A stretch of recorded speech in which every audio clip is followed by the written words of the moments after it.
अस्सलामु अलैकुम रहमतुल्लाहि व बरकातहू। सदगाए फ़ितर 2024 सदगाए फ़ितर 2024 में अगर रकम के एतबार से अदा करना चाहे तो एक सदगाए फ़ितर कितनी रकम बनती है? सदगाए फ़ितर की शरई मिक़दार क्या है? सदगाए फ़ितर किन लोगों पर वाजिब है? सदगाए फ़ितर किन लोगों को देना चाहिए? सदगाए फ़ितर किस वक्त देना अफजल है? और इसी तरह जिन लोग ने रोज़ा या नमाज तरावी नहीं पढ़ी तो क्या उन पर भी सदगाए फ़ितर अदा करना ये वाजिब है? सदगाए फ़ितर के हवाले से बहुत ही अहम, बहुत ही ज़रूरी मसाइल आज की इस वीडियो में मैं आप लोगों के सामने शेयर करने जा रही हूँ। इस तमाम मसले को ध्यान से देखिएगा और समझिएगा और दूसरों को भी समझाने की कोशिश कीजिएगा। सबसे पहला सवाल, सदगाए फ़ितर किन लोगों पर अदा करना वाजिब है? जवाब उसका ये है, सदगाए फ़ितर हर उस आज़ाद मुसलमान पर अदा करना वाजिब है जो मालिक निसाब हो और उसका निसाब हाजत असलिया से ज़ायद हो। दूसरा सवाल, सदगाए फ़ितर ये किन लोगों को देना चाहिए? हम सदगाए फ़ितर किन लोगों को दें जैसे हमारा सदगाए फ़ितर अदा हो जाए? तो जवाब उसका ये है कि सदगाए फ़ितर उन तमाम लोगों को दे सकते हैं जिसको ज़कात दे जा सकती है, यानी ज़कात देना जायज़ है। उसको सदगाए फ़ितर भी आप दे सकते हैं, आपका सदगाए फ़ितर अदा हो जाएगा। अगर कोई ऐसा शख्स है जो शरई फ़ितर नहीं है, यानी जिसको ज़कात नहीं दे जा सकती, उसको अगर आपने सदगाए फ़ितर दे दिया, आपका सदगाए फ़ितर अदा नहीं होगा। इस चीज़ को आपने बहुत ज़्यादा ख्याल रखना है। तीसरा सवाल, जिन लोगों ने रमज़ान में रोज़ा नहीं रखा है या फिर नमाज तरावी नहीं पढ़ी, क्या उन पर भी सदगाए फ़ितर अदा करना वाजिब है? यानी एक शख्स ने रोज़ा नहीं रखे, क्या उसका सदगाए फ़ितर है? याद रखिएगा, किसी भी वजह से, यानी मुसाफिर था या मर्ज़ था, यानी किसी शरईन उज़्र के उसने रोज़ा नहीं रखी जबकि उसके ऊपर सदगाए फ़ितर अदा करना वाजिब है। सदगाए फ़ितर अदा करने के लिए रोज़ा शर्त नहीं है, यानी रोज़ा रखना ये शर्त नहीं है। अगर आपने रोज़ा नहीं भी रखे फिर भी आपके ऊपर सदगाए फ़ितर अदा करना वाजिब है।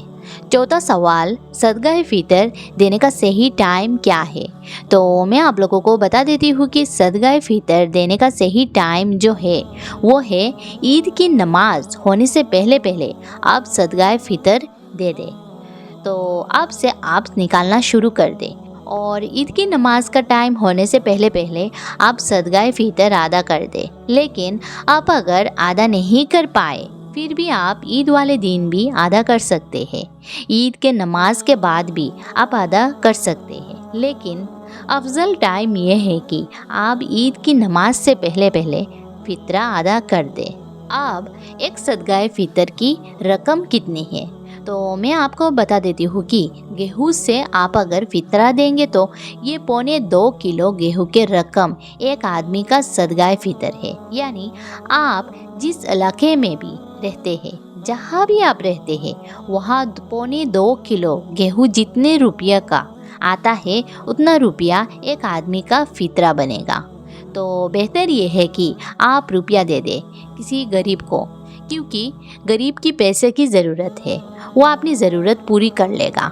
लेकिन आप आटा देना चाहे, कोई और चीज़ देना चाहे, दाल वगैरह देना चाहे, वो भी आप दे सकते हैं। तो फ़ितरा एक आदमी का बनेगा 1.25 किलो गेहूँ जितने रुपया में ख़रीदा जाता है उतने रुपया का आटा, उतने रुपया का दाल, उतने रुपया का चावल भी आप गरीब को दे सकते हैं। लेकिन अगर आप किशमिश से या खजूर से या जौ से दे रहे हैं फ़ितरा, क्योंकि फ़ितरा 4 चीज़ों में से किसी एक चीज़ के ज़रिए ही दिया जा सकता है। नंबर 1, गेहूँ। तो गेहूँ से अगर आप फ़ितरा देंगे तो 1.25 किलो गेहूँ के रुपया, और अगर आप किशमिश से या खजूर से या जौ से देंगे तो फिर 3.5 किलो जौ, 3.5 किलो खजूर और 3.5 किलो किशमिश, जितने रुपया में आपके इलाकों में आता है उतना रुपया आप एक आदमी का सदगाए फ़ितर दे सकते हैं। अच्छा, और जो लोग बाहर हैं وہ اپنے کنٹری کے حساب سے فطرہ دیں گے یا جہاں رہتے ہیں وہاں کے حساب سے دیں گے؟ تو میں نے آپ کو بتا دی کہ جس ایریا میں آپ رہتے ہیں وہاں جتنے روپیہ کا 1.25 کلو گیہوں یا 3.5 کلو کھجور یا 3.5 کلو کشمش یا 3.5 کلو جو آتی ہے اتنی روپیہ ایک آدمی کا فطرہ بنے گا۔ تو آپ اگر سعودی میں رہتے ہیں یا پھر دبئی میں رہتے ہیں، جہاں رہتے ہیں، تو وہاں جتنے روپیہ کا بنے گا اتنا روپیہ فطرہ ہوگا۔